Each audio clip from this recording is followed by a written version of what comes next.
Big pass நிகழ்ச்சியில பங்கேற்கக்கூடிய வாய்ப்பு எப்படி அமைஞ்சது? அச்சம் தவிர்ன்னு ஒரு விஜய் டிவி ஷோ ஒண்ணு பண்ணேன். இன்னைக்கு எவிக்ஷன் அப்படின்னு சொல்லிட்டு எவிக்ட் பண்ணிட்டே வருவாங்க. என்னடா முருகா நம்மள எவிக்ட் பண்ணிட்டாங்கன்னா அசிங்கமா போயிருமே! இது என்ன இது? அசிங்கமா போயிற போதுடா முருகா! அப்படின்னு சொல்லிட்டு ஒரு காத்துல ஒரு பொம்மை கையாட்டி தலையாட்டி பொம்மை இருக்குல்ல, தஞ்சாவூர் தலையாட்டி பொம்மை ஒரு பால் ட்ரெஸ்ல அங்க நிக்கும். ஸோ அப்படியே காத்துல புடிச்சுட்டு நின்னுட்டே இருப்பேன். முருகா தோத்தா அசிங்கமா போயிரும். வெற்றிவேல் முருகன் கரோகரா நின்றாப்பா அப்படின்னா சரி, அப்படியே தியானம் பண்ணிட்டு இருப்பேன். அப்படியே நின்றும். கை எடுத்துட்டு நிக்கும். ஆ, அந்தரத்துல நிக்கும். ஆ, அத பார்த்துட்டு பெரிய வைரல் ஆச்சு அது. ஸோ ஆ, அத பார்த்துட்டு இது பண்ணிட்டு, பரணி ஒரு மாதிரியான ஆ, கன்டென்ட் குடுக்குற ஆளுன்னு நெனச்சு அவைங்க தூக்கி பிக் பாஸுக்கு கூப்ட்டு ஆ, பிரதீப் பினராய் சார் ஆ, சொல்லி போய் பார்த்தேன். கமல் சார் ஹோஸ்ட் அப்டின்ன உடனே, சரி ஓகே. ம்.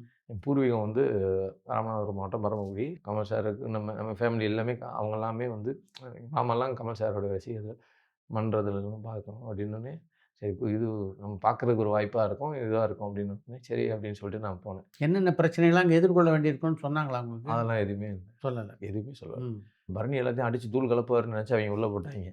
நம்ம போனா நம்மளுடைய ஒரிஜினல் சுபாவம் தானே அது தெரியும். அது என்ன புரியுது. ஒரிஜினல் என்னவோ அதுதானே வரும். அதே மாதிரி பிக் பாஸ் ஷோவ பொறுத்தவரைக்கும், அவங்கவங்களுடைய தினசரி வாழ்க்கைய, தினசரி நடைமுறை பழக்கவழக்கத்த அப்படியே எடுத்து காமிக்கிறது தான் அந்த ஷோ.